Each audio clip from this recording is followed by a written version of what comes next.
ndagaruka ubu uyu munsi si turi mu kwezi kw'icyenda, ubu tugiye kwinjira mu kintu bita ukwezi kw'inzora mu kinyarwanda, mu cyongereza bakwita full moon.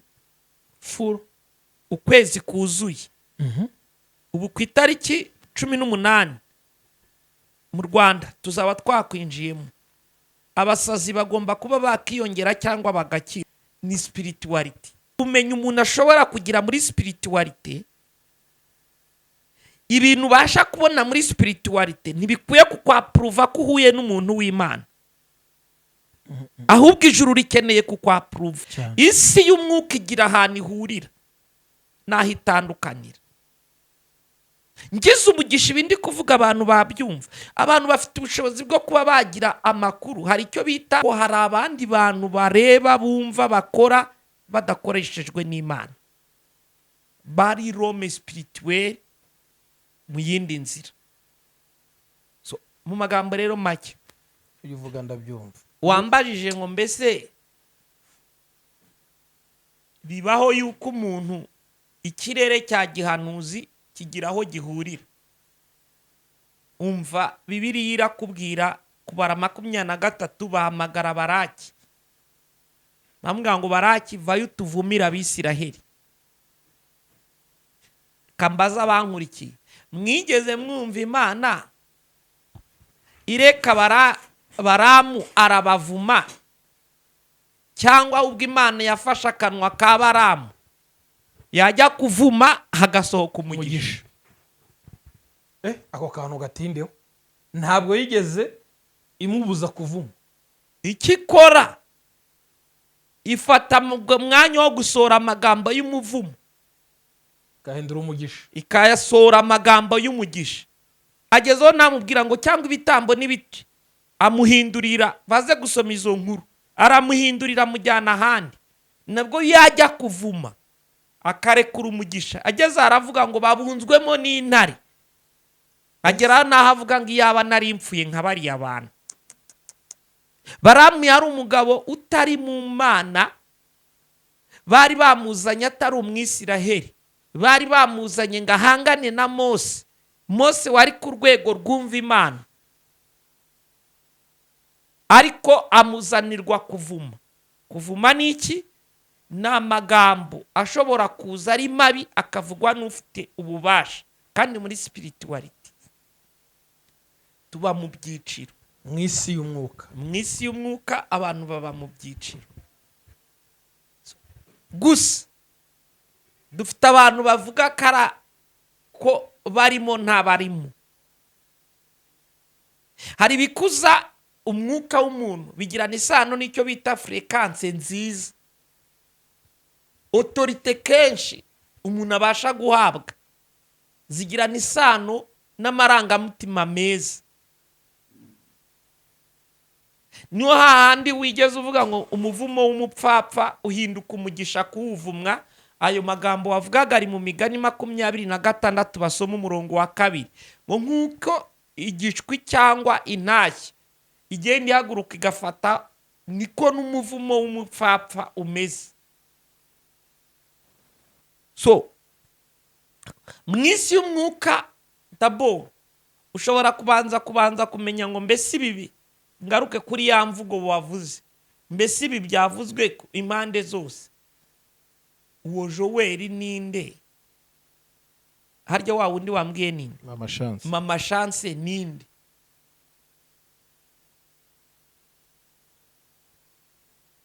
Naho ikibazo cyabera. Umwe ninde, undi ninde? Kuko sigitangaza ko ushobora kwikanga umuntu ari kuvuga ibintu ari kuvuga ari amarangamutima na spirituality ntacyo ayiziho.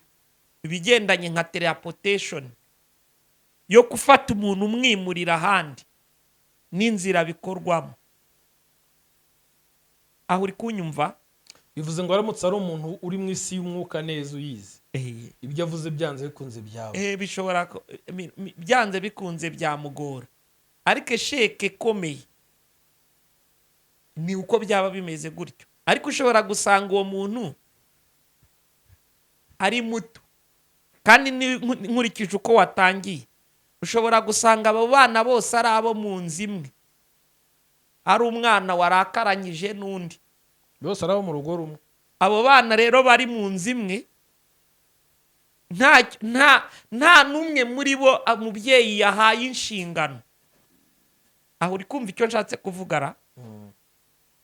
Ni ukuvuga ngo mu moko 26 y'u Rwanda, ubwo ndigarutse kuri spiritualite cyangwa igenantekerezo cyangwa filozofiya y'abanyarwanda, abiri yonyine niyo atabasha gutunga ibirangamuryango. Andi moko yose atunga ibirangamuryango kandi bigendanye n'inyamaswa, uretse aya abiri. Ubwo ndi kuvuga abasita n'inda. Abasita nda, ni ukuvuga ngo amoko abiri niyo atatunga ibirangamuryango. Nayo ku iyihe mpamvu ndoba yaje gupfa muri 43 kandi ayavuka 46. Ndi kuvuga 1246. 43 nibwo ataha kandi 46 nibwo yaratashye. Rero muri spiritualite yaho umuntu, ubwo ndi kuvuga sero yo mu Rwanda, kangaruke sero ya Bibiliya. Nugaruka sero ya Bibiliya uzumva. Ariko se usibye no kuba ari mukuru mu isi y'umwuka, ari umuhanuzi akavuga ntibya dutinya ko ari umuhanuzi akabivuga. Umunyarwanda yaciye umugani, abanyarwanda bagiye baca imigani kandi igena kariho avango nyirikimi kibi yatanze umurozi gupfa. Voilà. Yatanze umurozi gupfa. Ese ntashobora kubivuga gutyo bikamubaho atari uko nawe ari mu isi y'umwuka, like kuko ari umuhanuzi kiba afite icyo kirimi avuga dai aho biri bugira n'isano.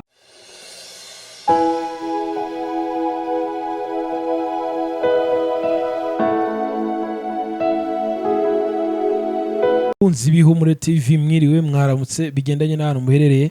Nge ndikuzo Emi, hanyuma ndanezeye kuba ndi kumwe n'umushumba hamwe nawe kandi uri kureba iki kiganiro ku Ihumure TV. Rero twarahumurijwe, natwe turahumuriza abandi. Tugarutse mu kiganiro cyitwa Ihumure.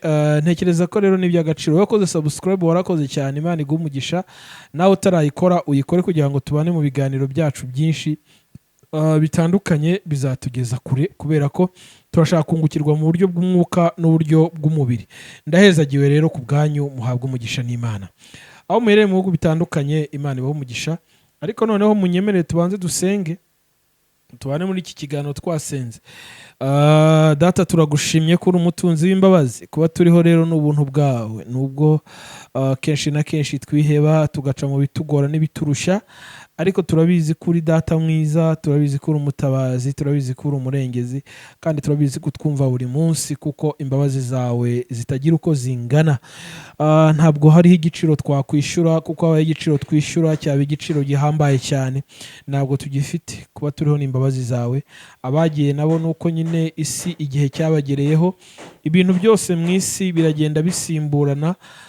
Rero uyu mwanya turagushimye ko duhaye undi mwanya udasanzwe. Umushumba mukozi wawe uwatoranije mu gihe nk'iki afite ibyahembura abantu kandi bikabahumuriza. Reka rero tubane muri iki kiganiro, mwuka w'Imana ari kuri we amuyobora kugira ngo atange ahe isi ibikwiriye. Hanyuma rero kandi bakurikiye iki kiganiro, wenda bararwaye, wenda bararwaje, base barashonje, bafite imanza, babuze ibyangombwa, bafite byinshi biri kubagora, babuze urubyaro. Buri muntu wese umusange mu gihe harimo, umugirire neza kandi umusimbuze ikindi gihe tuzafatanya amashimwe. Ngatubore muri iki kiganiro mu izina rya Yesu Kristo, urakoze. Amen. Mushumba, tugira umugisha wo kubana kuri aya masaha. Ngira ngo wasuhuza abadukurikiye bataramenya wenda uwo turi kumwe muri iki kiganiro. Nitwa Kuri Dusenge Jean Dodi. Yego, ndi umwigisha wa Bibiliya. Ndi representative wa The Holy Israel Church cyangwa itorero rya Israel. Amen. Ndumva ibyo bihagije, ariko ndi n'umugabo ufite abagore n'abana. Umwepiskopi rwose agomba kuba yujuje ibyo. Hanyuma tugiriwe umugisha wo kuba turi kumwe muri iki kiganiro, ariko ntari buze kugutindana. Nagiriwe umugisha wo guhura nawe uri umwigisha wa Bibiliya, ariko nanone usobanukiwe iby'isi y'umwuka. Hanyuma kandi ngirirwa umugisha wo kuba uri pastor ariko nanone tukongeraho ijambo umuhanuzi rero ngira ngo wigeze ubisobanura ngo si ngombwa ko pasiteri yaba ari umuhanuzi, ngira ngo warabivuze, si ngombwa ko umuhanuzi wese aba pasiteri, si na ngombwa ko umupasiteri wese aba umuhanuzi. Tugira umugisha rero tukaba turi kumwe mufite byombi kandi musobanukiwe, twavuga ngo Imana ibaho umugisha. Hari saga imaze iminsi y'umwe mu bagenzi bacu w'umunyamakuru Joel wanabakiriye ku Iyobokamana TV, mwakoranye ibiganiro ndetse nanjye twarakoranye na munsi tugikorana, ndetse n'umuhanuzi Mama Chance, kandi bose babarirwa mu itorero rimwe, ukuvuga ngo bahuje discipline n'imyizerere. Hanyuma hari ikiganiro cyatambutse cyo gutabariza umuvugabutumwa nawe muri ADPR kandi bita Cyane, urwariye Faisal wakoze impanuka agira ikibazo cy'umutima. Hanyuma rero wenda benshi bashobora kwibaza ngo kubera iki noneho ibi bigarutse cyangwa bije. Mushumba, impamvu nabatumiye ni uko nshaka ko tuganira ku kirere cy'ubuhanuzi n'amagambo menshi birumvikana yaturwa n'abahanuzi. Benshi bavuga ko biba, abandi ngira ngo twabiganiyeho, benshi bavuga ngo umuvumo busa ntacyo ufata, ariko ngira ngo ubwo twaganiye ibiganiro bisa naho bimaze gutambuka bitari bike tugaruka ku muvumo, uze kubidutandukanyiriza nuko benshi bavuga ngo umuvumo n'ubusa ntiwagufata, ariko tunareba iki kirere abahanuzi babamo, cyane ko nawe uri umuhanuzi, turebe niba bitatugiraho ingaruka ku magambo yavuzwe. Noneho nyirizina wenda ndibuze kukubwira cyangwa se warabyumvishe, Mama Chance yaraje turamwakira, icyo kiganiro kiri ku Ihumure, na Joel yari yagishizeho ko ni nawe wagikoze, nubwo twari twicaranye hano muri studio, ariko noneho Joel aza kugisiba, arasobanura avuga ati kubwo nabonye gutekereza, nkurikije experience mfite, nabonye ubuhanuzi bwa Mama Chance burimo amarangamutima menshi, mfata umwanzuro wo kubisiba, nkoze iki kiganiro kugira ngo niyegisikize. Ngira ngo mu bibazo nabajije Joel namubajije, ni wowe ubwawe bitekereje cyangwa ni itorero ryagusabye kubikora cyangwa se umushumba runaka? Arambwira ati oya, ati ninjye wabitekereje. Hanyuma Mama Chance abaraje nawe wakoze ikiganiro cya kabiri, abaravuze ati Joel kubera ko yahakanye ubutumwa Imana yantumye yampaye, akabwita amarangamutima yanjye, agiye kubona ko noneho ari Imana yantumye. Feri ya mbere ni Faisal azasabira imbabazi Faisal, kandi natajya kwa muganga ngo akihagararaho muzamushyingura. Abakozi b'Imana benshi ibinyamakuru byinshi byagaragaye bikora iki kiganiro, benshi baravuga bati uyu mugore yaravangiwe, abandi bakavuga bati Joel urasaba imbabazi cyangwa ntazo usaba. Aravuga ati umuvumo busa ntacyo gutwara, ariko noneho hari abatekereza bati rero mwitonde cyane, aba bahanuzi ntabwo ari ikintu cyoroshye. Mushumba, nta bibazo byinshi mfite birenze ibyo byose nkusanyirije hamwe, nagaruka nsoza, ariko mu kiganiro kidatinze ibi ni wowe rwose watanga umucyo. Mushumba, karibu.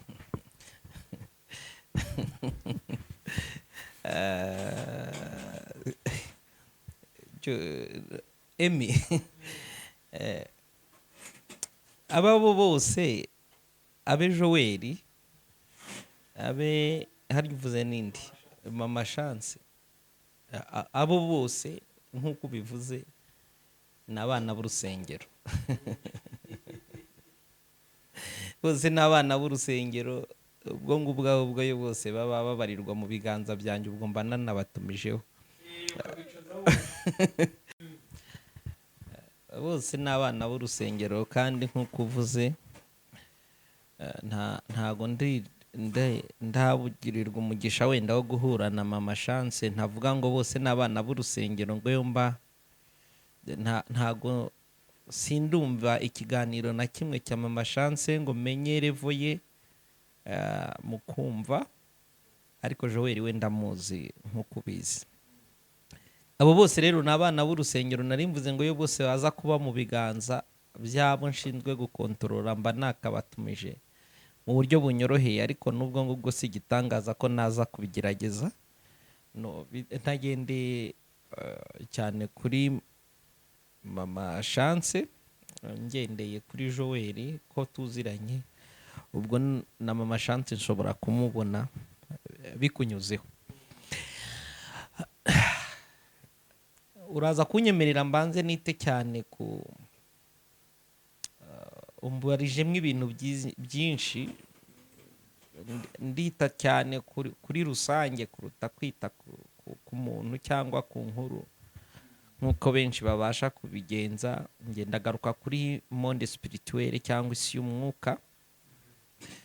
Niba ngombwa ngaruke ku icyo gikacyo wari uri kuvuga umuntu ahanuriramo cyangwa aboneramo, bigendanye n'igika umuntu abasha kureberamo mu buryo bumwe cyangwa ubundi.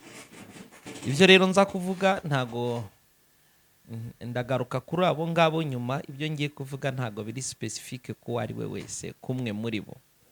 Ndavuga icya mbere, ndavuga nk'umuntu uzi monde spirituelle cyangwa isi y'umwuka, dore ko na channel nge mfite nayise menye isi y'umwuka. Ndavuga iyo umuntu agize umugisha wo guca mu ishuri abe maîtrise nayivanye muri divinity, hirya y'iby'ububanyi mpuzamahanga, buriya muri Bibiliya naho habamo amafakulite cyangwa department. Rero ubwo ndavugaruka cyane ku gice cy'umwuka, ariko ndi kukivuga muri rusange. Abe Joel, abe na mama Chance, nta numwe ngiye kuvuga mvuga ngo ndashaka kuvuga kuri kote ye, ndashaka kuvuga muri rusange. Muri rusange icya mbere,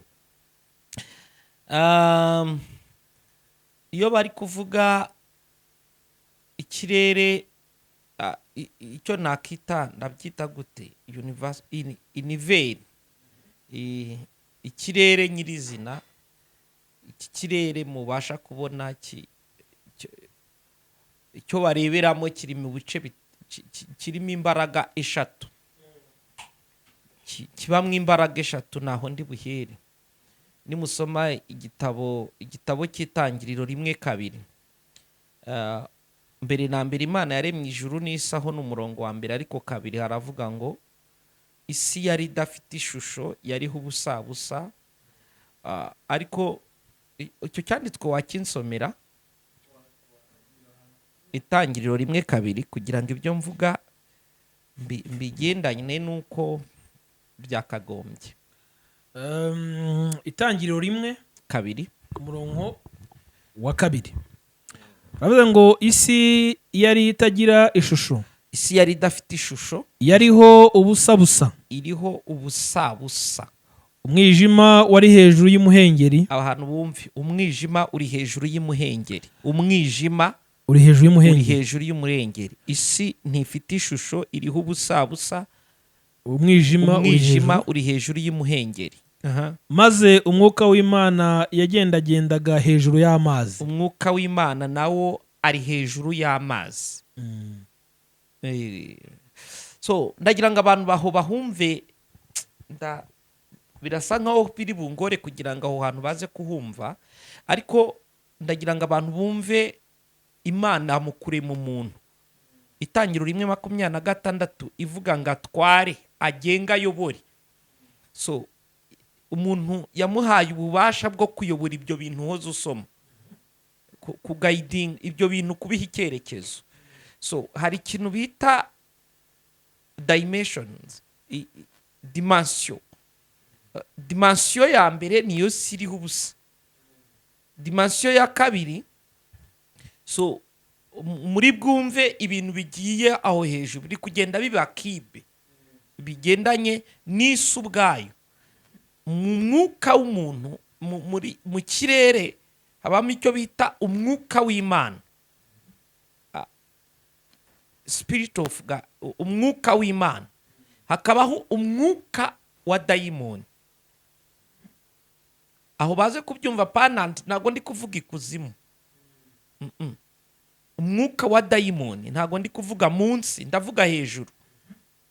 Efeso 6:10, ibisigaye mukomerere mu mwami no mu mbaraga z'ubushobozi bwe bwinshi. Ntago turwana n'abambaye inyama n'amaraso, turwana n'imyuka y'ahantu hatari munsi, yo hejuru. rero niza kuvuga utyo bamwe batavuga ngo ni ibindi bindi, nimuza gusoma Daniel 10:12, yewe Daniel umunsi wa mbere usenga, gusenga kwe kwarumvijwe, ariko ubwo marayika yazanaga ibisubizo, umuzimu utwara ubumedi n'ubuperesi arantangira. Ndabumve yuko hejuru mu kirere hari imyuka y'abadayimoni nayo irahari. Iyo ni iya kabiri. Icya gatatu ni umwuka w'umuntu, human spirit, nawe uri hejuru. Ndashaka kugira ngo abantu baze kumva duhereye hamwe twari turi kuvuga. So iyo utangiye kumva ibimvuze, ugatangira kuzamuka, bitangira iyo bimenye, ugatangira kumenya umwuka wa human spirit, umwuka w'umuntu hejuru y'ibyo bintu, na control no kudomini, no kuvuga ngo atware. Aho hatangira ikintu bita Rome spirituelle. Iyo utangiye kumva ibyo, uba utangiye kuba umuntu w'umwuka. Umuntu w'umwuka ni umuntu ufite capacity yo kumenya ibyo byose, yarangiza agatangira gukoresha umwuka we mu kudominating ibyo narindi kuvuga. So atware ifi byo bindi byose muzi muri bubwirwaho kuri 26. Aho ni umwuka w'umuntu uri hejuru yo kudomina. Ni ryari? So aho ntangiriye kuvuga, ndagira ngo abantu babanze bamenye ko nibasoma Zaburi ya 84, buri kimwe cyose kigendanye na spirituality, kigendanye n'isi y'umwuka, spirituality yose ikomoka mu ijuru. Kuko Imana ntigeze irema Satani, yaromye Rusofero. Yitwa Satani kubera gufata iby'Imana bigakoreshwa nabi. Hari impamvu nahereye aho kure emi. Impamvu yo mbangira ngo abantu base nk'abaza kuva mu rungabangabo mu buryo bumwe cyangwa ubundi. Hari icyo bita Rome spirituelle. Iyi si y'uyu munsi ifite abantu b'umwuka batari uw'Imana, ifite n'abantu b'umwuka w'Imana. Bariko iyo human spirit ntiba netre, yiyadapta mu Mana cyangwa mwa Satani. Muri bya bice bitatu bya cya kirere narindi kuvugiramo, biyadapta mu Mana cyangwa mwa Satani. So kugira ngo ube Rome spirituelle, ushobora kuba Rome spirituelle binyuze muri Kristo, cyangwa ukaba Rome spirituelle nka Adamu. Adamu yari spirituelle ariko atafite Kristo. Isi y'uyu munsi rero ifite ubushobozi bwo gutunganya umuntu w'umwuka udafite Kristo, biturutse ku kumenya. Urugero, kuko spiritualite igira aho ihurira. Kankoresha urugero rusanzwe. Ubu turi kuvugana muri 24, haciye imyaka 31, umugabo bita Brussels, bamwe muri mwe baramwumvisha abaduteza amatwi, apfuye atashye. Isi abenshi ntibigeze bamukonsidaringa nk'umuntu. Kubera iki? Ubushobozi yari afite bwo kumenya isi y'ibitaboneka na monde spirituelle, akishyura n'ikiguzi cyayo ngahinduka umuntu w'umwuka. Brussels bamwe batangiye kumukonsidaringa nk'aho atari umuntu. Hari ikintu bita mu gisanskript ndetse mu gice cy'Abahinde n'abandi nk'abo muri Aziya, hari ikintu bita chakra mu Gihinde, ariko gifite origine mu gisanskript. Iri jambo chakra rivuga umubiri. Muri spiritualite bakonsidaringa ko umubiri w'umuntu ufite imbaraga zawo 114. Nenye ubwo navuga ngo imbaraga ziri ku mubiri w'umuntu zigera mu 114. Mwizo mbaraga zigabanywamo 7. Kubera iki zigabanywa 7? Bijyo n'ibindi. Ariko izo mbaraga uko ari 7 ziri ku mubiri w'umuntu, hari uburyo umuntu abasha kuzikoresha. Iyo amaze kumenya cya kindi cyo navuze human spirit, cya gice cy'umwuka umuntu abasha kumenya kiba hejuru, nari kugenda mbisobanura umwuka w'Imana uko aho ugeze, umwijima, imuhengeri, ibyo bintu biri gukora kibi. Niyo mpamvu uzajya kumva kuri science uzumva bavuga icyo bita 3 dimensions. dimension ya gatatu niyo umuntu abamo. Iyo umaze kumenya ibigendanye na spirituality utaratangira urugendo rwayo, uba winjiye mu cyo bita fourth dimension, muri dimension ya kane. Dimension ya kane ni ikiraro kikwinjiza muri 5 dimension bitewe nuko wagenze.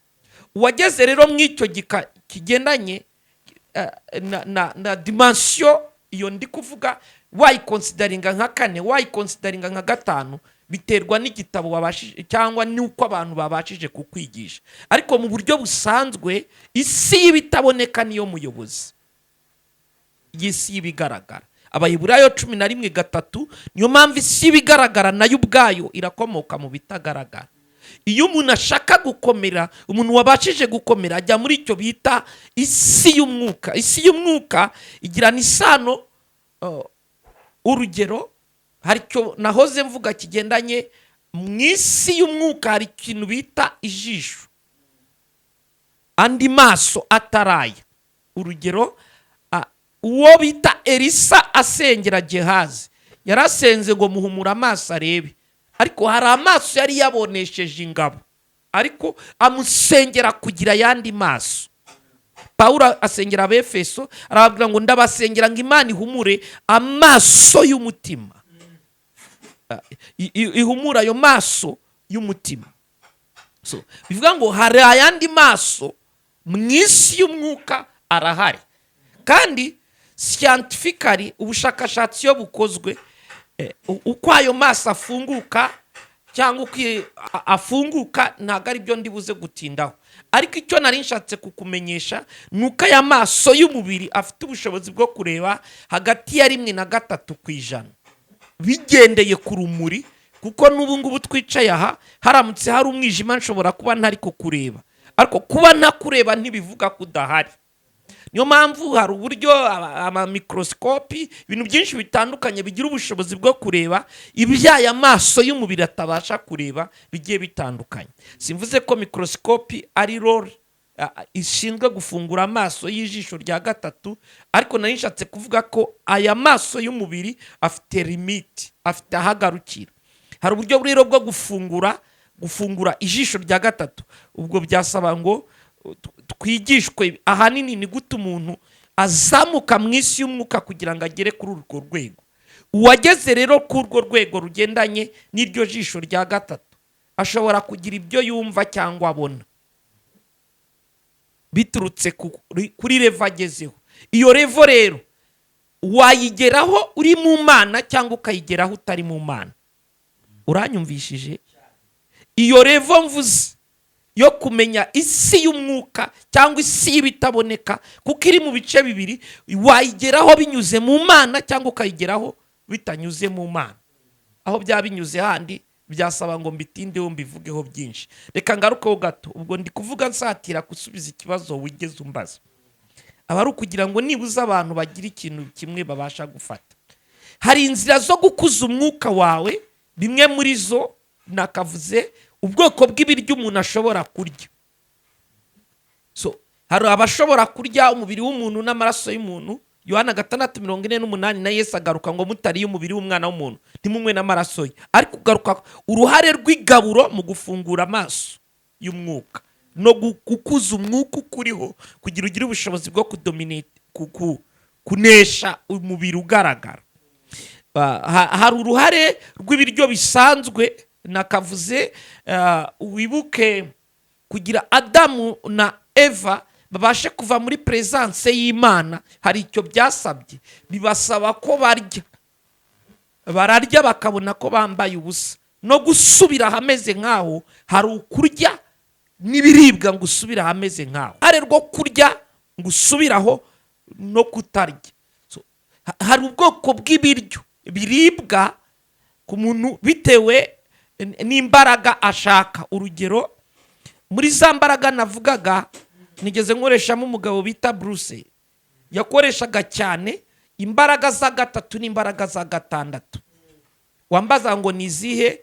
Izo mbaraga za gatatu zifitanye isano, abantu baze kunyumva positively, ibyo dukora byose bigirana isano spiritualite navuze ngo ikomoka igira ahantu ihurira. Niba ngombwa ndaza kuhavuga gatoya, ariko bishobora kuba umwanya udakunda. Urugero ni icyo nakita, mvuze ngo imbaraga za gatatu n'imbaraga za gatandatu. Izo mbaraga za gatatu uzisanga he? Akenshi imbaraga za gatatu ni mu nda, ariko nko muri santimetero 10 uturutse mu mukondo. So imbaraga za gatandatu ziri specifique ku jisho, ubwo nari kubigarukaho. Izo za gatandatu zigirana isano no ku jisho. So aho ndi kuvuga kuri kote y'abakoresha ibigendanye na shakara n'ibindi nk'ibyo ngibyo. So gukomera kw'inda, imyitozo ikorwa n'ibintu byinshi. Kuwaciye mu ishuri urugero akajya kwiga tayici, bazamubwira yuko mu nda ukuguru kukwiye gukoreshwa, ukuguru ukuboko kugomba gukoreshwa n'imbaraga ziri mu nda. Urugero umupira, abakinnyi b'umupira benshi barazikoresha. Ababyinnyi babyinnye mu buryo budasanzwe bazakubwira ko iki gice cyo mu nda ukwiye kugikomeza kugira ngo umwuka ukivamo ari ukontorora ibindi bice. N'abaririmbyi nuko n'abaririmbyi. So ibyo rero ubwo narindi ngarutse ku bigendanye no kuvuga inzira ziriho zo gukuza uwo mwuka, kuko siège spirituel yo muri y'umwuka kubavuze ku rurimi rwo mu ijuru. Nuramuka uri kuvuga ku ndimi zo mu ijuru atari ziriya z'inyigano bari kugenda bakakwigisha, uwagize umugisha wo kuvuga ku ndimi ahawe n'umwuka wera yumvishe fonctionnement uko mu nda haba hameze. So rero ubwo ibyo ndi kuvuga mba mvuga aho umwuka w'Imana, uwo mwuka, isi y'umwuka igira aho ihurira, especially kuri cya kiremwa cy'umuntu. Naho ibigendanye n'iya gatandatu nibigendanye naho. Ubwo mbigarutseho, ubwo bamwe bavuga ngo kuhuje bitahuye, ariko n'imigezi y'amazi y'ubugingo izatemba iva mu nda. Imigezi y'amazi y'ubugingo izatemba iva mu nda. Ubugingo ubwo nabwo twarabisobanuye, buba mu bice bitatu. Ubugingo aho butandukaniye n'umwuka, kuko hari n'igihe abantu bahuza umwuka bakabikonfonda n'ubugingo. So mu magambo make, umuntu ashobora gukuba Rome spirituel akaba umunyamwuka nta Kristo, akaba umunyamwuka nka Adamu. Nk'uko Adamu yari Rome spirituel, Kristo atarapfa. Adamu yise inzoka atabasabye ngo zimwitabe, yita amafi yo mu nyanja atamanutsemo, kuko yari Rome spirituel. Ikimuvanamo n'ikimusubizamo. Scientifically, kubazi amakuru, umuntu ashobora kuba Rome spirituel. Niyo mpamvu abakristo b'uyu munsi barobrije yo kuba vigila mu by'Imana. Umuntu ashobora kuba Rome spirituel atari uw'Imana.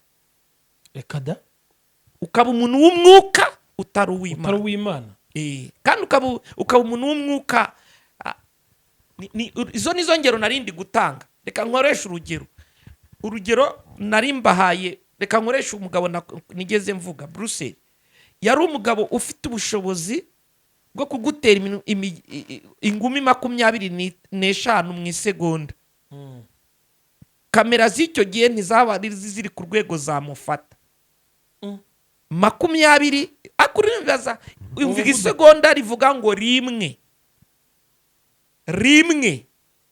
Abantu 25 Bruce yabaga amaze kubaha ingumi. Kandi yari umuntu ariko yatoje spirituality. Yari umugabo ufite ubushobozi bwo gukubita abantu 8 imigeri mu isegonda rimwe. Yari umuntu gushyiramo metero 2.5 hagati yawe, agashyira igiceri mu ntoki akakubwira metero 2.5 n'igice, akagishyira mu biganza akakubwira ngo wowe nubasha gufunga ahandi nahuri ukafunga ntaravana mw'icyo giceri, mugatega akayatwara. Yari Rome spirituel. Ubwo naringiye kuvuga ku bigendanye n'icyo bita spiritualité d'etat. Amasaha ubwo iyo bari kuvuga Rome spirituel harazamwe ibiryo, harazamwe ubwoko bw'amabara, hazemo imiriro, hazemo ibintu byinshi bitandukanye nari busobanurire none aha ngaha. Ni gute umuntu ashobora kuba Rome spirituelle nta Kristo? Rero abakristo b'uyu munsi bari bakwiye kumenya ko urugero nshobora kuba umuntu uteye gutyo, wateguye umubiri gutyo, ashobora kuguhirika abantu ntibabibone.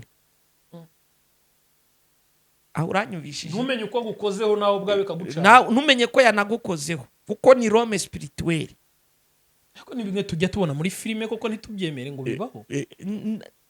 Buriya kutabyemera kwanyu ni cya kindi n'ubu ngubu umwanya n'ubu ndiho, kimwe mu bintu bizakubwira umuntu w'umwuka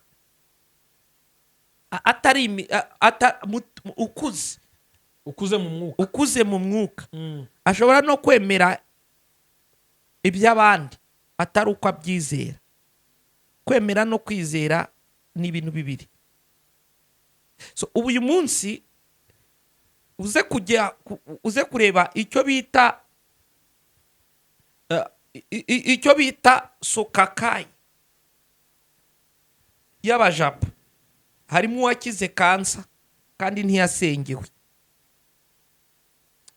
Hari icyo bita Buddhism monk, hari imikirire ibasha kubaho iturutse mu cyo bita Buddhism monk. Hari ibigendanye n'amasomo ubasha guhabwa agendanye n'icyo bita yoga meditation no gukurura imbaraga zikwegereye. Ibyo byose nari kugenda mvuga ngo mbese yoga n'ibigendanye na meditation. Itangiro 24:63 bibasha guhindura ishusho y'umuntu. So ubwo rero ibyo byasaba ngo umuntu abyigisha ukwabyo. Nari nshatse kugira ngo abantu babanze bagere ku rwego bumva ko hashobora kubaho Rome spirituelle biturutse ku kazamakuru ya spiritualite ayasobanukiwe. Hari ibintu by'Imana Satani ntiyambuwe ubutware, hari ibintu by'Imana. Nk'ubu ngubu ndagaruka ko ubu uyu munsi si turi mu kwezi kw'icyenda, ubu tugiye kwinjira mu kintu bita ukwezi kw'inzora mu Kinyarwanda, mu Cyongereza bakwita full moon. Ukwezi kuzuye. Ubu ku italiki 18 mu Rwanda tuzaba twakwinjiyemo. Abasazi bagomba kuba bakiyongera cyangwa bagakira. Aho nibigendanye ni spirituality. So nari nshatse kuvuga ko ubumenyi umuntu ashobora kugira muri spirituality, ibintu basha kubona muri spirituality ntibikwiye kukwaprova ko uhuye n'umuntu w'Imana. Ahubwo ijuru rikeneye kukwaprova. Aho muranyumvishije? Isi y'umwuka igira ahantu ihurira naho itandukanira. Ngize umugisha ibindi kuvuga abantu babyumva. Abantu bafite ubushobozi bwo kuba bagira amakuru. Hari icyo bita ndabivuga gute? Hari uburyo bwo kuganira n'ibitekerezo byawe wowe Emi turi kuvugana.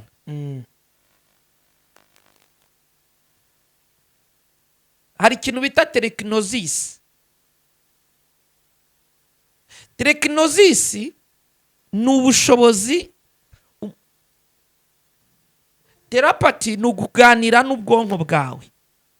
Teleportation ni ukuba nakimura ikintu. Muri spirituality ni amasomo kwimura ikintu kikavanwa kikajyanwa ahandi bikoreshejwe umwuka. Nawe ubwawe ngo ushobora kuyikora tukakubona hano ugahita ugera mu mujyi. So rero ndagira ngo abantu bagere ku rwego nibuza bamenya ko Yesu yaravuze Yohana 4:23 igihe kizaza n'abasenga data nimusengere mu kuri gusa no mu mwuka ahubwo. Imana ni umwuka n'abayisenga bakwiye kuyisengera mu mwuka no mu kuri. Gusa kankoresha imvugo eglise yagize intege nke ishingiye kuki. Ibyo ndi kuvuga kananga urugero, hari icyo bita Imana ihoraho. Uhoraho itarakonjiga verbe bita kurema. Yari ihari. Iyo ni icyambere. Kabiri yitwa Imana umuremyi. itangiye kurema nibwo yitwa umuremyi. gatatu yitwa yongera kwitwa ihirwe ujya yuko ibyo yaremye nta kintu na kimwe. Ubwo nagasifasha umwanya wo gusobanura impamvu Imana ibabuza kugendera ku myuka yo mu kwezi, kugendera ku myuka yo mu zuba, ibintu byinshi bitandukanye. Buri kimwe cyose Imana yaremye ikakirema, ndagira ngo utangarize ko yagishyizemo imbaraga zayo. ariko ukiraho umushumba si ukukuvangira ntuhave. hari umuntu wanditse muri komanteri ngo nuvuga isi y'umwuka kandi mise numva ugeze nk'aho hantu n'ibiremwa, yavuze ngo uzatandukanye mu isi y'umwuka uko inyamaswa imera n'uko umuntu amera. ntabwo ari indi topic, biri kumwe pe. niwumva neza urumva biri kumwe. Ntacyo nkavugaho gatoya, ariko natanyurwa uzabireka tubigire ikiganiro, nta kibazo, sibyo? Umuntu aremwa ku munsi wa gatandatu, inyamaswa ziremwa ku munsi wa kane. Umuntu aremwa ku munsi wa gatandatu, inyamaswa ziremwa ku munsi wa kane. Umuntu ari spirituelle kuruta umuntu, inyamaswa iri spirituelle kuruta umuntu. Ntabwo izi ubwenge kumuruta, ariko iri spirituelle kuruta umuntu, kuko zibaho mbere y'umuntu. Itangiriro 1:2, umwuka w'umwami Imana yagendaga hejuru y'amazi. Uwo mwuka ntavaho. Amazi si product yo ku isi ya hano. Niyo mpamvu kuba Rome spirituelle ushobora no kumenya imbaraga ziherereye aho. Nta munsi uzumva Imana ivuga ko izo mbaraga zari hejuru y'amazi zavanyweho. Niyo mpamvu ushobora kumva bamwe bari kukubwira ngo hari icyo bita madamu samaki. Warabyumvishe? Niyo mpamvu ushobora kumva bakubwira ngo genda ujye mu mayira abiri.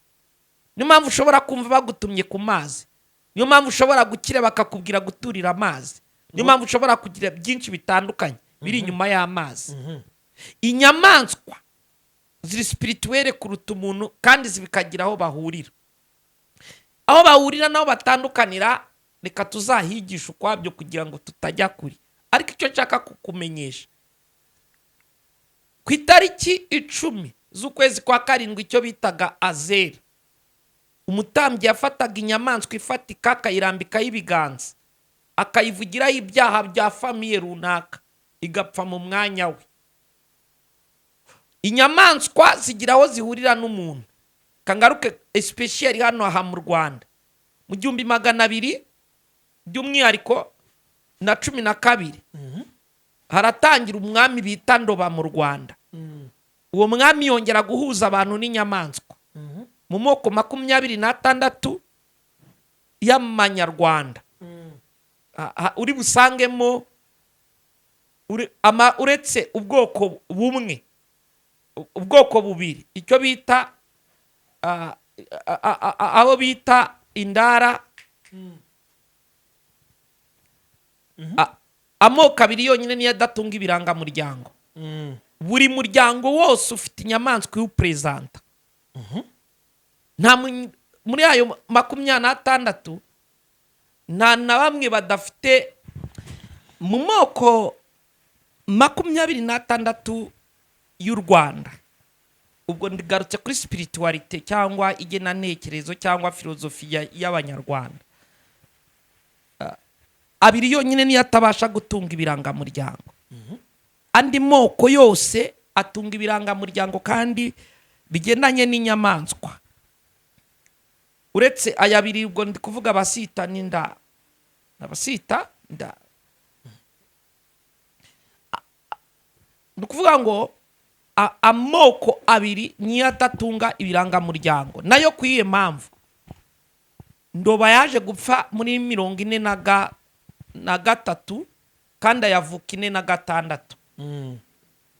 Ndi kuvuga 1200 na 46. 43 nibwo ataha, kandi 46 nibwo yaratashye. Rero muri spiritualite yaho umuntu ubwo ndi kuvuga sero yo mu Rwanda, kangaruke sero ya Bibiliya. nugaruka sero ya Bibiliya uzumva Yuda uri nk'intare, uzumva Dani uri nk'inzoka,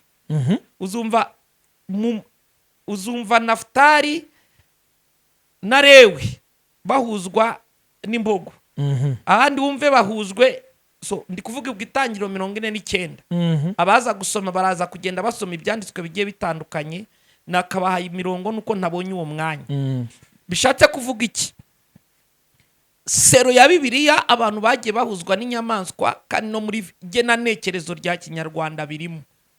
Niyo mpamvu uzumva kubwira ngo uriya baprezantwa n'impyisi, abandi baprezantwa n'intare, abandi baprezantwe no kuvuga urugero niba ari abazigaba bakubwire ngo baraprezantwa n'ingwe, niba ari abagesera hazemo inyamanza, ibintu nk'ibyo, abaziranyende bitandukanye bigendanye n'abantu, kereka ari cyo kintu. Niyo mpamvu navuze ngo cyakabaye ikintu kigishwa ukwaryo kugira ngo umuntu agisobanukirwe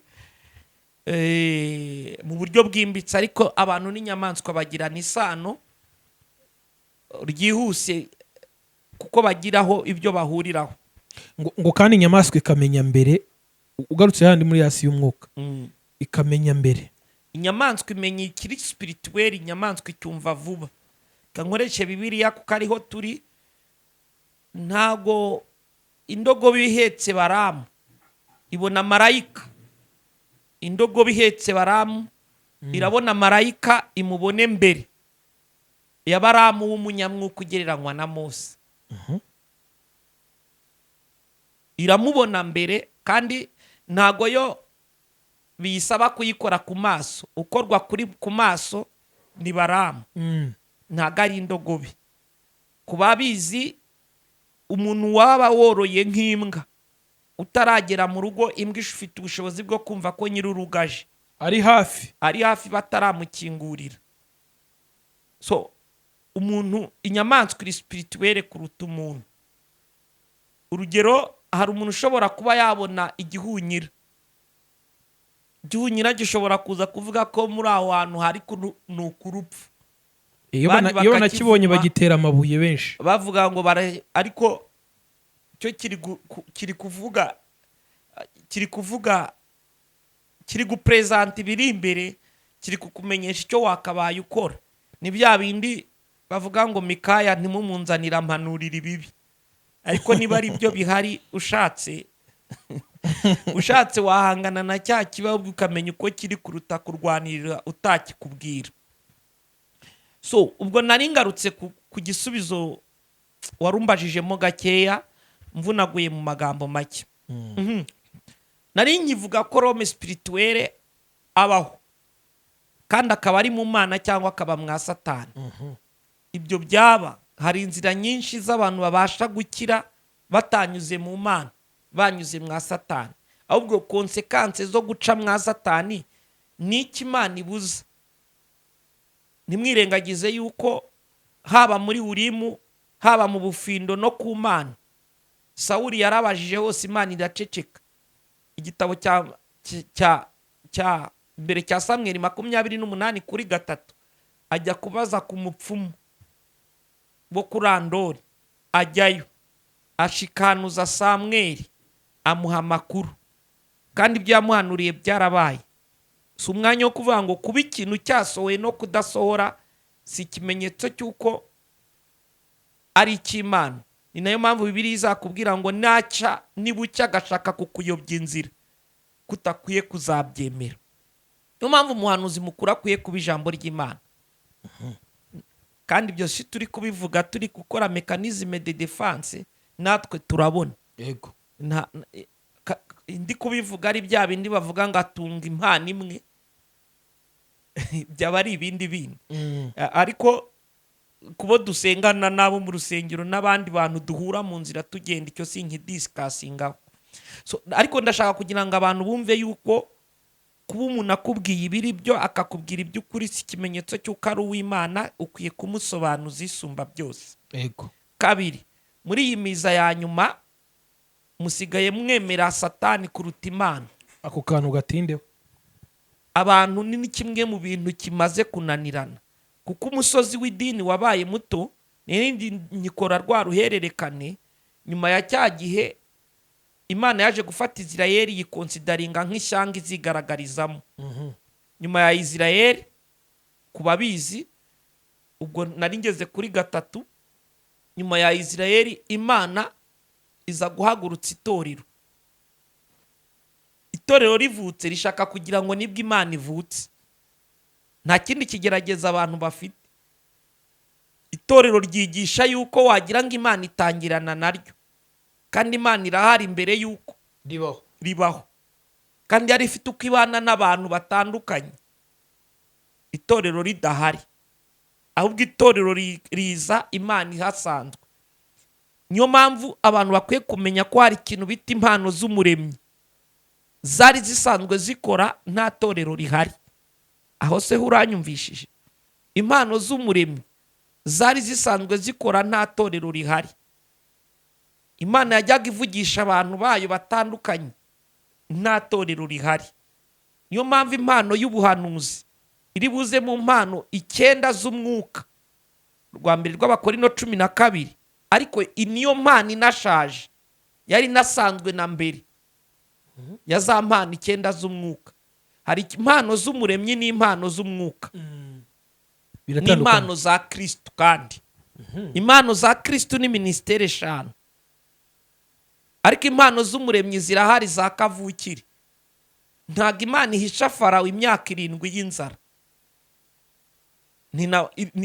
irayimuhishurira. Ntabwo icyo Yosefu, abankurikiye babyumve, Yosefu arakora interpretation y'ibyo yabwiwe.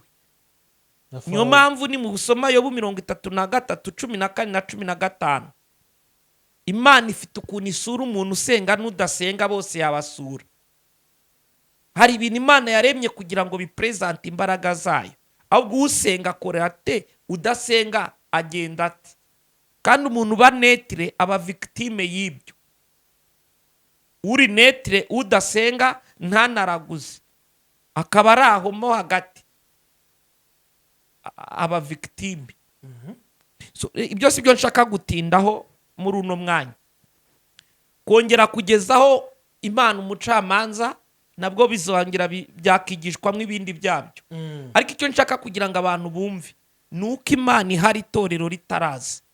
Dore yuko ijambo ry'Imana irubona. Ijambo ry'Imana riruta Bibiliya. Yego. Ijambo ry'Imana riruta Bibiliya, kuko ryo rirahari, Bibiliya itarandikwa. So ibyo rero byagasabye kugira ngo tubige deep no kumenya ngo Zaburi ya 62:12 Uwiteka yavuze rimwe numva kabiri.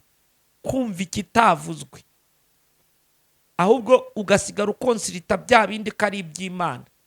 Ikindi abayoborwa n'umwuka bakaba abana b'Imana. Kangaruke gatoya rero, naringize ngo abantu bagere ku rwego bamenya ko umuntu ashobora kuba umunyamwuka akakuruta wowe usenga. Mwisi y'umwuka akakuruta. Ubyuka ujya muri attendance y'urusengero buri munsi, akakuruta mu mwuka. Nubwo bose batabyemera, ariko hari abantu bageze ku rwego rwo kwihindura ipusi. Akihindura ipusi kandi ari umuntu. Rero uwo muntu ntago mu mwuka ari muto, we wa shitani ntago ari muto, afite level amajije kugeraho. So rero buri wese mu mwanya we afite uko yakura, kandi mu isi y'umwuka y'umuntu akuruta urabimenya. Ushaka no gutera isaruti. Niyo mpamvu marayika ava mu ijuru aturutse ku Mana, abazimu batwara ubumedi n'ubuperesi bakabatangira. Ako kuko waje ari mutoya, si ikibazo cy'ibyaha no gukiranuka, ni ikibazo cya revu yo muri spirituality. Ko ndi hafi gusoza saho baranyumvishe. Barakumvisha, ariko gato sinkusubije inyuma. Hari ahantu baravuze ku mwuka w'idini, aho usanga abantu benshi batinda ko ibyiza ibitangaza bikorwa ni ibya Satani, abantu barikanga ko kuba uriya mushumba cyangwa uriya muhanuzi ari gukora ibitangaza ari imbaraga akura ahantu runaka, sibyo? Noneho ufite iz'Imana cyangwa ukorana n'Imana ni wa wundi uvuga amagambo make ananiwe cyangwa se ari kwisinzirira. Ni ikibazo cy'intege nke, ni ikibazo cy'intege nke ku itorero. Ibyo kandi ntabwo ari ikibazo cy'abakristo, ni ikibazo cy'abashumba bananiwe kwishyura ikiguzi cyo kuba abanyamwuka. Ntabwo byamamazwa n'abakristo. Bo bakristo basigaye ni ikibazo cy'abashumba bashumbye bananiwe kwishyura ikiguzi cyo kuba abarome spirituel. Kuko yaba uwo mwa Satani yaba n'uwo mu Mana, kuba umunyamwuka bigira ikiguzi. Rero abantu barashaka kubaho mu buzima butabavuna, ariko role ya specialisation ni uko ameliyora karite na kantite. Umumaro wo kuvuga ngo ndi muri iki ni ukugira ngo nyizamurikemo mu rundi rwego. So mu buzima busanzwe nize ubanye mpuzamahanga na diplomasi, ariko nzi ibintu byo muri politike bikeya ugereranyije n'ibyo nzi mu mwuka. Kuko nkwiye kubimenya yuko still nkorera ku musozi w'idini kuruta uwa leta cyangwa uwa politiki. Ingufu zanjye nyinshi ngomba kuzishyiraho nkorera. So rero eglise nyinshi barashaka kuba netre, ariko isi twinjiyemo ntabwo umuntu azaba netre bikundi. Uziyeranje uziri ku muntu ngo ntagire aho ajya, ariko ubone mara urumufata ariko arenga nyerere. Impamvu ari kunyerera, hari amakuru akennye kumenya wowe wananiwe kumuha. So ni icy'ingenzi yuko abashumba baneza amatwi tubahe mu mwuka, mu mpano eshanu Kristo ahitorero, nizirerwe mu rusengero, ntihagire iyo tuniga, ahubwo zirerwe. Nizirerwa biratuma abakristo, Bibiliya niko ibivuga singe, ngo bituma badahungabanywa n'umuraba. Bivuga ngo kuniga zimwe muri zo bitera abantu guhungabanywa n'umuraba. Ahubwo nitwiga uburyo zigira umurongo wabyo, nibwo byakunda. Uko ari eshanu.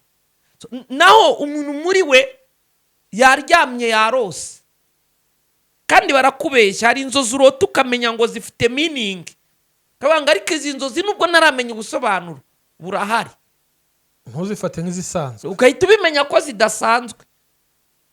No mu bami ugiye bayobora, hari suko ari buriya barotaga, ariko hari inzozi barotaga bakabanga izizo ntizibaho. So rero abantu nibagere ku rwego bumva yuko umuntu afite aho akomoka ajya asubirayo yasinziriye. Umuntu ashobora kuba asinziriye agasubira iyo akomoka. Hari icyo bita language of fourth dimensions, ibigendanye n'icyo bita dream and vision. Ngo kandi aho iyerekwa ritari,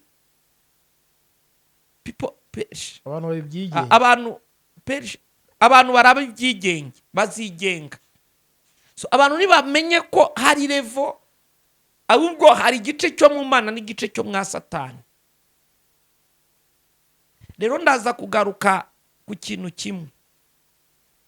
Umuntu wese wagize ubushobozi bwo kumenya monde spirituel, ibi ngiye kuvuga si amarangamutima. Narindi muri Kenya, ni muri quartier y'ahantu runaka bahita ngo ni Loreshori.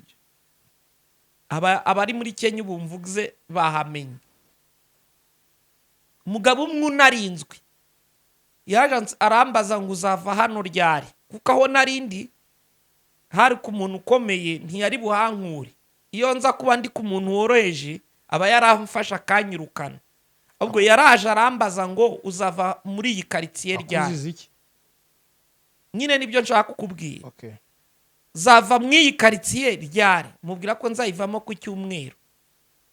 ko nzarangiza kwigisha nkakomereza aho ngaho, ko nari buhite njya ahandi hantu bita za Kasarani, iyo ngiyo nkazavayo nurira ntaha. Araza arambwira ngo namubangamiye kandi simuzi, anyereka umuntu bafite ahantu ikibuga, arambaza ngo nicyo uri kureba kuri uwo muntu, mbona ntacyo. Arangije wambwira ibyo ari kureba, aramuhamagara. Ni ibintu nabonye n'amaso, amubajije twumva nibyo. Arambwira ngo ntuzongere kumbwira ngo ntubone, ngo uri mukuru gutyo. Yarambishije ava aho ntuye ajya gutura ahandi, ngazahagaruka naragiye. Umwuka wanjye wari uri kubangamira ibintu bye. So niki nari nshatse, wenda ibyo sinzi n'igitumye mbivuzega, niba Emi yabigenjeje gute, ariko focus yanjye nari nshatse kubabwira nuko hari abandi bantu bareba, bumva, bakora badakoreshejwe n'Imana, bari Rome spirituel mu yindi nzira. So mu magambo rero make uvuga ndabyumva, wambajije ngo mbese bibaho yuko umuntu ikirere cya gihanuzi kigira aho gihurira. Umva Bibiliya irakubwira kubara 23 bahamagara Baraki, bamubwira ngo Baraki vayo tuvumira Abisiraheli. Kambaza bankurikiye, mwigeze mwumva Imana ireka Baramu arabavuma, cyangwa ubwo Imana yafashe akanwa ka Baramu yajya kuvuma hagasohoka umugisha? Ako kantu gatindeho, ntabwo yigeze imubuza kuvuma. Ikikora ifata mu mwanya wo gusohora amagambo y'umuvumo, gahindura umugisha, ikayasohora amagambo y'umugisha. Agezeho namubwira ngo cyangwa ibitambo n'ibiti, amuhindurira, baze gusoma izo nkuru, aramuhindurira amujyana ahandi. Nabwo yajya kuvuma akarekura umugisha, ageze aravuga ngo babunzwemo n'intare. Agera naho avuga ngo iyaba nari mpfuye nka bariya bantu. Baramu yari umugabo utari mu Mana, bari bamuzanye atari Umwisiraheli, bari bamuzanye ngo ahangane na Mose. Mose wari ku rwego rwumva Imana, ariko amuzanirwa kuvuma. Kuvuma ni iki? Ni amagambo ashobora kuza ari mabi akavugwa n'ufite ububasha. Kandi muri spirituality tuba mu byiciro, mu isi y'umwuka. Mu isi y'umwuka abantu baba mu byiciro. Gusa dufite abantu bavuga ko barimo nta barimo.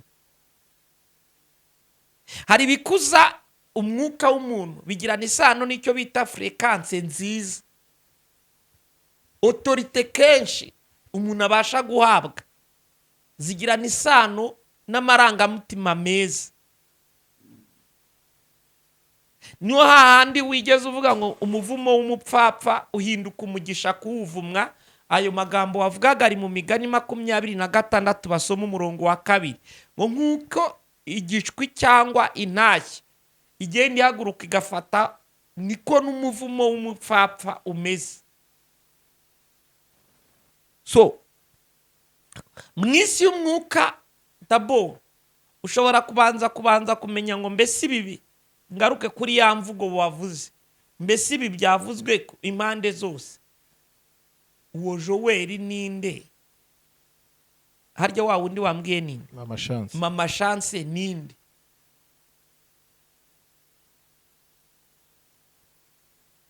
Naho ikibazo cyabera, umwe ninde undi ninde? Kuko sigitangaza ko ushobora kwikanga umuntu ari kuvuga ibintu ari kuvuga ari amarangamutima na spirituality ntacyo ayiziho, ibigendanye nka teleportation yo gufata umuntu umwimurira ahandi n'inzira bikorwamo. Aho uri kunyumva? Bivuze ngo aramutse ari umuntu uri mu isi y'umwuka neza uyizi, ibyo avuze byanze bikunze byawe, bishobora byanze bikunze byamugora. Ariko sheke komeye ni uko byaba bimeze gutyo. ariko ushobora gusanga uwo muntu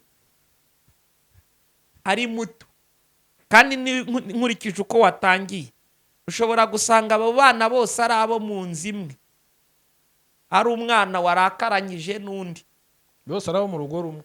abo bana rero bari mu nzu imwe,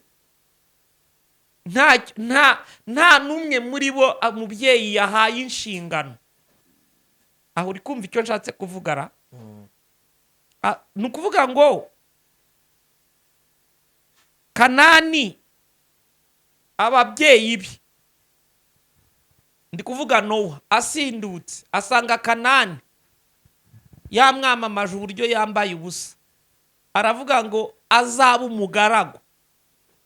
Ibiri kumubaho kuri Kanani bifitanye isano n'uko umutware yabonetse, umubyeyi yatanze inshingano. aho uri kumva ibyo ndi kuvuga? Hari uburyo bubiri rero, kubanza kwibaza mbese aba bana niba ari abo mu nzu imwe, harimo umukuru cyangwa n'abana babiri bashwanye, umwe ari kuvuga nk'umwana mugenzi we. aho ngaho si njye wo gusubiza, kuko nta n'umwe muri bo navuze ngo ibyo navugaga nabivugaga nkanjye. aho bose umwe si umwana mugenzi w'undi, si ba bana babiri umwe asabye inyama undi agashyira akaboko inyuma, kugira ngo biroroshye ko wa mwana ari bubwire mugenzi we ngo uragapfa kuko bamwimye inyama, umwana agapfa. So biri bugirana isano n'umuryango babarirwamo, bigirana isano na level ya spirituality basanzwemo, n'ibintu byinshi umuntu yakitaho. Niba ngusubije ariko uransubije, ariko ikibazo gihari ubu kimbaze nacyo ndagisubiza. ikibazo gihari kugeza ubu ni ukwibaza ngo biramutse bibaye, uriya yakwemerwa nk'umuhanuzi, yafatwa nk'umuhanuzi cyangwa yafatwa nk'umurozi? Icyo gihe hafatwa nka Rome spirituelle, kuko Rome spirituelle iba mu bice bibiri, iba mu Mana no mwa Satani. Yafatwa nk'umuntu wo mu mwuka umaze no gukuza umwuka ukazamuka, tutazi niba ari umwuka w'Imana cyangwa ntabwo biba ari formule y'uko ari uw'Imana cyangwa uwa Satani. Ibyo ni ubundi busobanuro. icyangombwa nuko ari umuntu w'umwuka. Muri Rome spirituelle navuze iba mu bice bibiri. Navuze ngo hariho ibice muri niveli, harimo umwuka w'umuntu, umwuka w'Imana n'umwuka w'abadayimoni. Umuntu rero yikonekita aho ashaka. None se kubera tutazi isi arimo, cyangwa tutazi ubushobozi bwe, urwego ariho, level ye mu isi y'umwuka tutayizi, kandi ishobora kuba ihari, twe ntabwo twasengera uwo yavuze Joel tukamusengera kugira ngo bitamubaho, kubera ko yapinze iby'uwo yavuze, kandi wenda afite impamvu. Wemera se ko n'uwo Joel ushobora gusanga nge nawe turi kuvuga afite criteria yateye gupinga, ukaba ugiye gutegura bombe ukayirasa inyoni? Ahubwo bana bose niba ari abana dukwiye kwiga uburyo bwo kubahuza, tukabanza tukamenya, nge nawe nitwihutire gutegura bombe ngo tuyirase inyoni. Ushobora gusanga wowe ibyo ushaka kwibwira ko icya mbere uwo muntu atari Rome spirituelle nyirizina, icya kabiri akaba ari amarangamutima yakomeretse y'umwana uri hagati y'undi babana, bose ari abana, nta na hamwe biri. Wowe ukaba wategura bombe wahawe ukayirasa inyoni bitari ngombwa, ahubwo ngo kuri kote yanjye numva abo bana bombi ari abakuganirizwa bose, kandi bamenye yuko byo n'amagambo bwayagira ingaruka. Ururimi rurica kandi rurakiza, ariko ni ururimi rwandi. Imigani 18:20 na 21, gupfa no gukira, guhaga no gusonza byose biba ku rurimi, ariko rwandi. None uzanyemerere tuvuge ikintu kigendanye n'icyo bita ndacyita gute, hari ikintu bita subconscious, inama subconscious. Iyo umuntu yakiriye ijambo, abankurikiye baze kumva icyo ngiye kuvuga. Iyo umuntu avuze ijambo cyangwa icyo ari cyo cyose uvuze, kijya mu cyo bita conscious mind, kijya muri subconscious. Subconscious mind ni igihe wabaye addicted na cya kintu cyakwigaruriye, cya kintu. No kugira ngo umuntu azamuke mu kwizera, nuko haba habayeho subconscious. Icyo kitabayeho uzajya uvuga amagambo ntagire impact. So ahubwo ni gute umuntu agira hari icyo bita substance insurance. Ntago nabona uko nkigarura mu kinyarwanda cyiza. Hypothesis ni mu kigiriki, ugaruye mu rurimi rwacu ni nk'ubwishingizi. Umuntu akwiye kuvuga kugira mvuge nari nishingikirije kuki. Iyo ntacyo umuntu yishingikirijeho ni bya bindi. Iyo abantu bataramenya imbaraga zo kumenya ngo ni iki mpagazeho, umuntu ntagusumba kukagusumba gusumba bitewe n'icyo ahagazeho. Ni ukuvuga ngo umupolisi mugufi pe wambaye imyenda ye y'akazi ahagarika igikamyo kitagira ingano kubera icyo ahagazeho.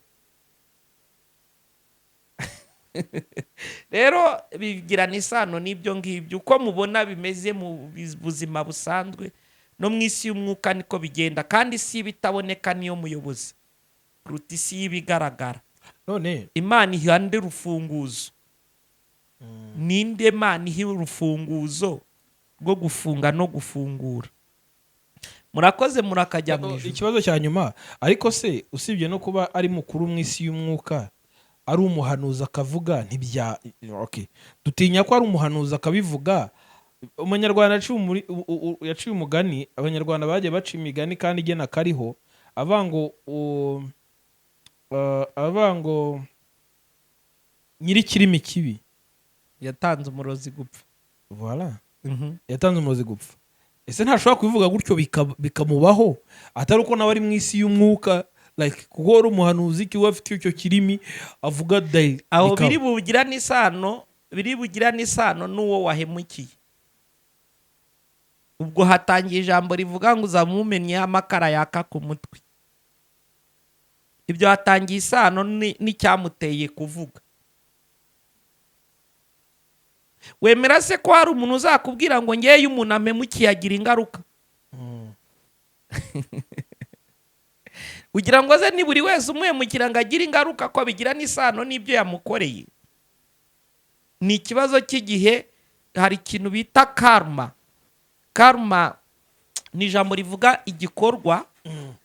Ni karma. Haba icyo bita mu bihugu by'Abahinde, muri Aziya muri rusange, iryo jambo bita karma, haba icyo bita karma nziza na karma mbi. Iyo bihuje n'amagambo yo mu Bagalatiya 6:7, icyo umuntu abibara gisarura. So rero umuntu ntaga gusarura icyo yabibye, hari igihe bagihuza no kuvuga ngo rero icyo umuntu abibye yagisaruye ntibivuga ngo nakabivuzeho byinshi, ariko bibaho gusarura icyo wabibye. Hari umuntu uhura n'ibyago mukavuga ngo n'umubyeyi ashobora kukureba ngo kandi wa mwana we ntago uzisazira ngo iyo nkurebye mbona uri igikenye, akakubwira ngo iyo nkurebye ngo nge mbona uri igikenye. ari umubyeyi wawe akakureba kandi bikarangira bibaye, kubera ko hari n'uwo ureba ukahita uvuga ngo wowe Imana yagombaga kuzakugirira neza bitewe n'ibi, ukanzura yuko uwo muntu Imana yagombaga kuzamugirira neza. Ukavuga ngo Imana yagombaga kukwitura biturutse uko wabayeho. Ibyo bigendanye n'icyo bita karma. Karma ni ijambo rivuga igikorwa. Bo yo bagiye kwerekana umwana, kuriya dufata abana tukaberekana, baramufata mbere y'uko ntibabatiza, baguha igishyimbo cyangwa bakaguha ubushaza cyangwa ikigori, ukagenda ukagitera, bakakubaza ngo uzanye iki? Ngo nzanye ibishyimbo. twaguhaye igishyimbo none uzanye ibishyimbo, uzanye iki nzanye ibigori, twaguhaye ikigori none uzanye ibigori. Bakamubwira ngo icyo ubiba ni ikibazo cy'igihe gusa, uzagisarura. Mushumba, Imana ibahe umugisha, murakoze cyane. Namwe ibahe umugisha kandi. Munyemere tujye ku musozo, muduhe nimero za telefone wakenera kugira ibyo abasobanuza. Yego. Ariko mbibutse ko abadukurikiye dufite urugamba rwo gukomeza kubagezaho ibiganiro nk'ibi by'ubwenge kuruta byacitse. Hanyuma rero, hanyuma uze kudusengera tugane ku musozo. Telefoni zanjye ngendanwa ni 0782 25 5874. 0782 25 5874. Iyo uri inyuma y'igihugu ushyiraho guteranya 25 82 nyine 25 5874. Yesu aduhana umugisha. Ugize sumbone urandika kuri WhatsApp ndagusubiza mpugutse, kuko igihe cyose umwanya ntago aba ari kuba uhari, ariko bitakunze muri uwo mwanya tugushakira ikindi gihe. Reka twubahe isumba byose dusenge. Nshuti yanjye Yesu, ngushimiye kugira neza kwe gukomeye, ngushimye kuvuga bikaba, wategeka bigakomera. Nta gukoreye ngo yikorere amaboko, nta n'uwakwitangiye ngo yitangire itama. Mu mahanga yose ukuba agakora ibyo gukiranuka uramwemera. Nsengeye uyu muntu wari udukurikiye, umwuka w'ubwenge, umwuka wo kumenya, umwuka wo guhishurirwa n'umuzeho. Mushoboze kumenya uko yahangana n'iyi si y'iminsi ya nyuma y'imperuka. Ikitavuga Imana cyose gita agaciro, imipango yose ya Satani ita agaciro. Bakuze mu mwuka, kuko isi y'umwuka ari wo muyobozi w'isi bigaragara. Mushoboze kumenya ko ibipfiriye aha babikemurira mu mwuka. Imbaraga zose zamwitambikaga n'izita agaciro.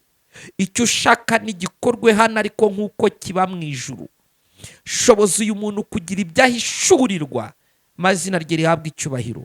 Kandi nyuma y'aya magambo uzana impinduka, uzana ubutabazi, wigaragaze muri byose, kandi buri wese umuhe kuba mu mwanya ukwiriye, kuko uri umwami ugira neza. Urakoze kuri Imana ya hose na kure, mu izina rya Data wa twese n'iry'Umwana n'iry'Umwuka wera, amen. Muhabwe umugisha kuboko Imana kubatwikire naho ubutaha.